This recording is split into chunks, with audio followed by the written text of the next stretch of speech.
అసలు ఏదో అనుకున్నారు, ఊహించుకున్నారు రైతులు. మనం కూడా అనుకున్నాం 5,000 కాదు 7,500 అంటే నిజంగా రైతుకు మస్తు ఉపయోగపడుతుంది కదా అనుకున్నాం. కానీ ఇలా ఆ డబ్బులు వచ్చే పరిస్థితి లేదు. చాలామంది నిరాశ పడితే పడవచ్చు, కాకపోతే వాటి కోసం ఎదురు చూసి ఇబ్బంది పడొద్దు, అప్పులు చేయొద్దు.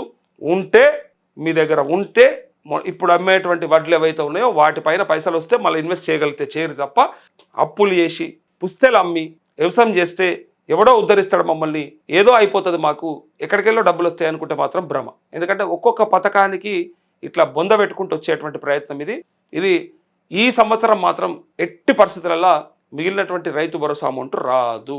చాలామందికి ఉండే ఎక్స్పెక్టేషన్ ఉండే, అన్న 3వ విడతదో 4వ విడతనో వస్తుందో లేకపోతే అది అని చెప్పి.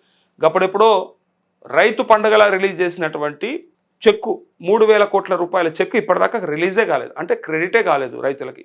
4వ విడత రుణమాఫీ, అది 4వ విడత రుణమాఫీ అదే కాలేదు. ఇప్పుడు ఇది అవుతుందంటే నమ్ముతామా? ఇంకోటి, ఈ పంట అయిపోయిన పంటది ఇది. ఇప్పుడు మళ్ళీ బోనస్లతోని కావాలి అంటే రైతుకి ఒకదాని నుంచి ఒకటి, ఒక సమస్య నుంచి ఇంకొక సమస్యకే ప్రయాణం చేపిస్తారు తప్ప సాల్వ్ చేస్తలేరు వీళ్ళు.